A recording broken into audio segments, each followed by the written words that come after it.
దేవుని పరిశుద్ధ నామమునకు మహిమ కలుగును గాక. ప్రియులారా, ప్రభునామన మీ అందరికీ వందనాలు తెలియచేస్తూ ఉన్నాను. దేవుని వాక్యమును ధ్యానిందాము. యెషయా గ్రంథం 62వ అధ్యాయము 6వ వచనం.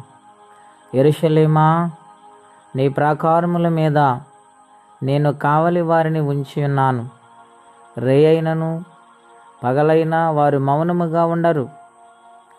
ప్రియులారా, పరిశుద్ధాత్మ దేవుడు యెషయా గ్రంథము నుండి ఈ ఉదయకాల సమయంలో మనతో మాట్లాడుచున్నారు.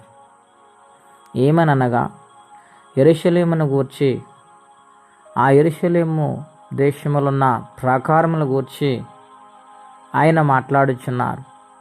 ఆయన ఎంత ఇష్టపడుతున్నారంటే ఇక్కడ చాలా స్పష్టంగా ఉంది. నీ ప్రాకారములు మీద నేను కావలి వారిని ఉంచిన ఒక బాధ్యత ఆయన కలిగి ఉన్నారు. ఏమండి, ఎంత శ్రేష్టమైన బాధ్యత ఆయన కలిగి ఉన్నారంటే యెరూషలేమును ఆయన ప్రేమించారు. ప్రాకారముల మీద కావలి వారిని ఉంచారు. ఎందుచేతననగా శత్రువులు రాకుండా, ఇటువంటి సమస్యలు మీద పడకుండా క్షేమస్థితిని యెరూషలేమునకు ఇవ్వాలని ఆయన ఆశపడుతూ ఉన్నారు, కాపాడుతూ ఉన్నారు.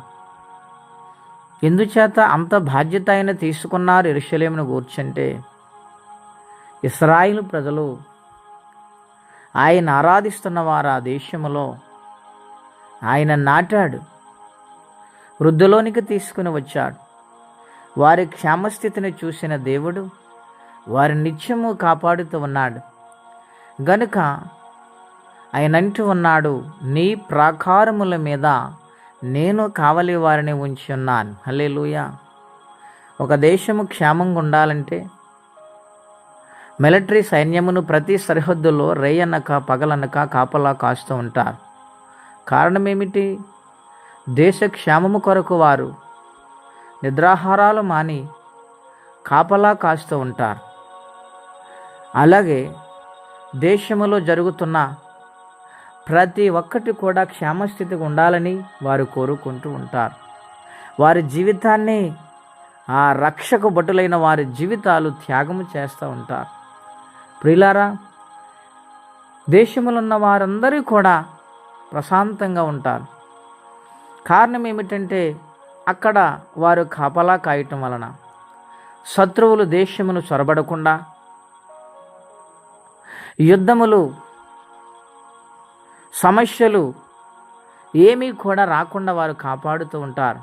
అయితే ఇక్కడ యెరూషలేమును గూర్చి మాట్లాడుతున్నది సృష్టికర్త అయిన దేవుడు.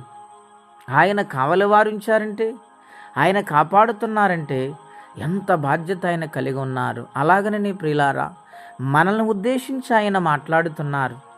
నీ ప్రాకారములకు నెమ్మది కలగ చేస్తాను, నీకు క్షేమము కలగ చేస్తాను, నిన్ను కాపాడుతానని ఈ ఉదయకాల సమయంలో దేవుడు మనతో మాట్లాడుతున్నారు.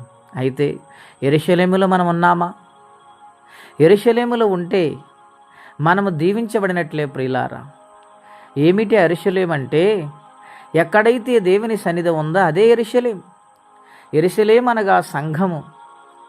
ఎవరైతే సంఘములో చేర్చబడతారు, దేవుని సముఖములో నిలబడతారు, ఆయన మాటకు లోబడి జీవిస్తారు, వారికి క్షేమస్థితినిస్తారు, వారిని ఆయన కాపాడుతానని వాగ్దానము చేస్తూ ఉన్నారు. ఈ వాగ్దానము పొందుకోవాలంటే ఖచ్చితంగా ఆయన పాద సన్నిధిలో ఒదిగిపోయేవారిగా, ఆయన నామస్మరణ చేయవారిగా ఆయన సన్నిధిలో జీవించాలి. దేవుడే అంత బాధ్యత కలిగి మన పట్ల ఉన్నారంటే మనం ఎంత లోబడాలో ఒక్కసారి మీరు ఆలోచన చేయమని ప్రభు పేట మనం వచ్చి, ఎటువంటి సమస్య అయినా, ఎటువంటి కష్టమైనా, ఎటువంటి శ్రమ అయినా ఆయన ఖచ్చితంగా తప్పించటానికి సిద్ధపడుతుంది. ఎందుకంటే కాపలా కాసేది ఆయన దూతలే, ఆయన మాటే, ఆయన హస్తమే. గనుక జాగ్రత్త కలిగి మనం బ్రతకాలని ప్రభు పేట మనవి చేస్తే ఈ మాటలు నేను ముగిస్తున్నాను. దేవుడు మనల్ని దీవించును గాక. ప్రార్థన. పరిశుద్ధుడు అయిన మా తండ్రి, ఘనమైన మీ నామం కొరకై స్తోత్రం చెల్లిస్తున్నాం.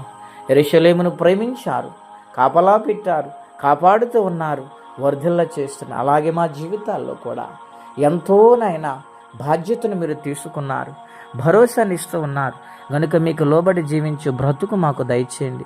మీ సముఖములో నాయన తగ్గింపు జీవితం కలిగి బ్రతుకు వారిగా సహాయం చేయండి. ఎవరి కష్టంలో బాధలు ఇబ్బందుల్లో ఉన్నారు వారికి సహాయం చేయమని యేసుక్రీస్తు నామములో ప్రార్థించి వేడుచున్నాము తండ్రి.